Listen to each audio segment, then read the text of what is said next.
Like most years at Haven Home Safe, this year has been a big one. I guess when you have more than 20 years of consecutive, often meteoric but continuing growth, every year is big.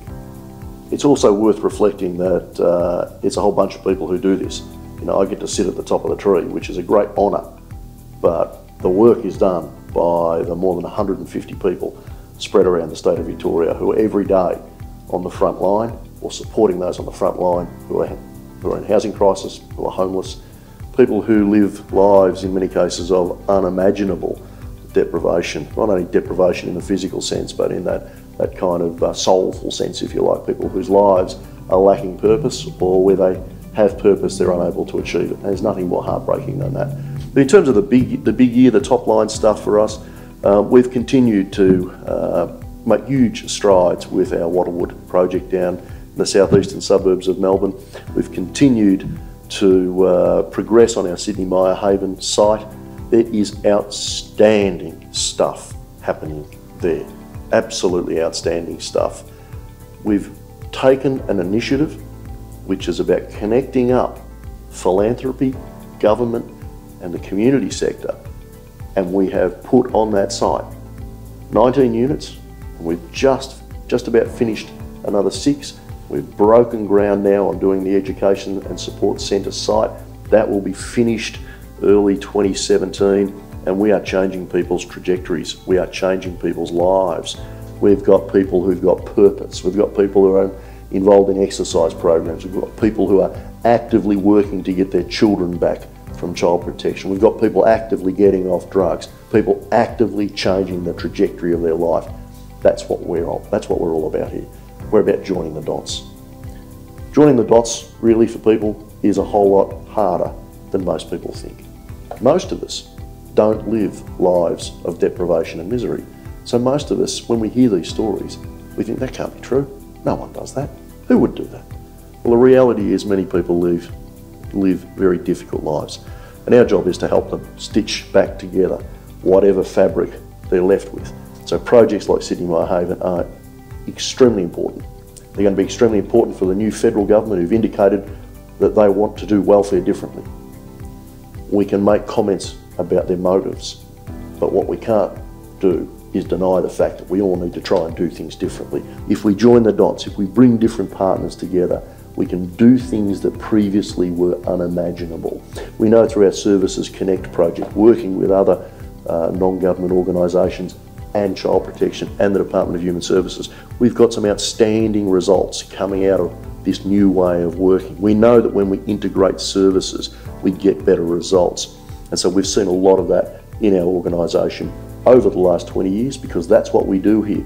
We run an integrated housing and homelessness organisation. We have preventative programs, we have remedial programs, we have transitional programs, we have support programs, and we have the holy grail out the back, the long-term affordable housing program.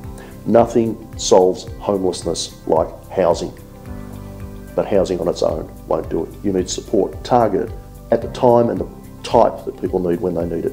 If we can put those things together, and we don't have to own all of these things, but if we can put them together, we'll get better results.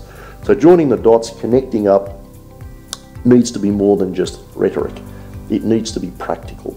We need to find ways where we can create the recipes, where we bring the different ingredients of support and resource together to help people.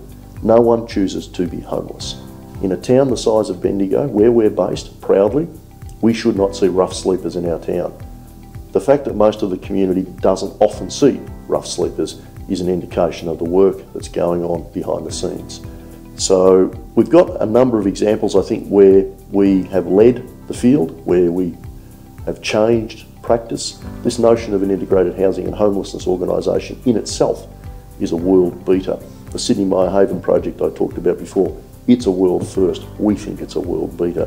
One of the things that people don't see in big NGOs like ourselves is the work that's done behind the scenes. We've got a very active board of directors who bring an enormously capable set of guiding hands and principles, if you like, to steering the strategy of the organisation and being clear about where our risk is, being clear about where our opportunities are, working very closely together so that myself and the executive team know on a day-to-day basis exactly where it is that we're trying to go.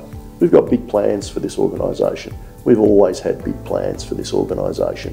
When you go from a one-worker service now to 150 workers, when you go from nothing on a balance sheet and in fact being mired in debt to almost $300 million worth of assets on the balance sheet, when you go from an organisation that was effectively bankrupt to an organisation that this year will have spent more than $48 million on our profit and loss, including some of our capital projects.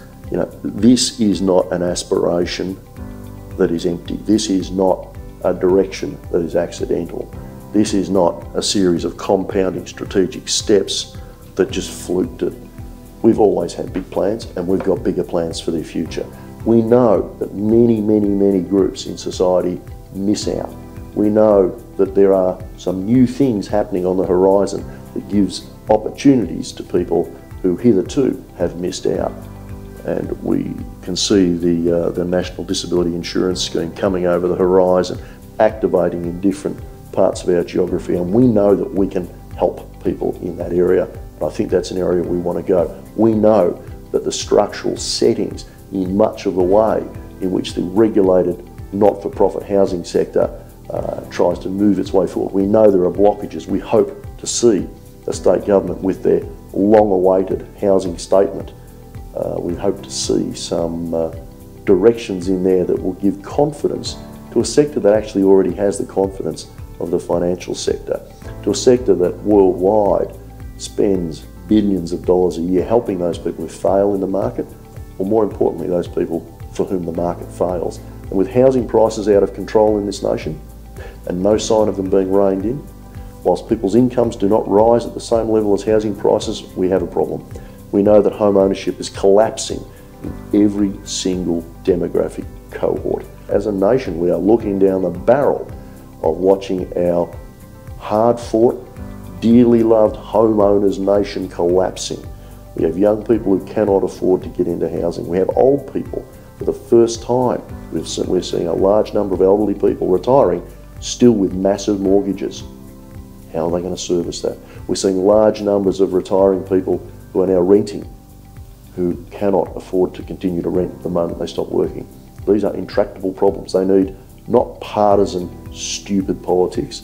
They need some dots connected, and those dots need to be the federal government, they need to be the state government, they need to be planning authorities, housing authorities, infrastructure authorities. And if they do not work together, then those people who are responsible for those things condemn the rest of us, and already those left behind, to a most unsavoury future. So connecting the dots, joining up, becoming integrated, doing more with each other, not necessarily with less, but harvesting the best of different NGOs as we work together. It's not optional. We don't have a choice, and we need to, as we have done for more than 20 years on the trot, we need to continue to do that. An example of us doing that is working now with Active Community Housing Limited, who are specialist disability providers. We've got an arrangement with them about how we'll move forward, and we think that's a powerful example. Working very closely with our bankers and funders on the sorts of products that are needed in order for us to move forward together in an integrated way, very important.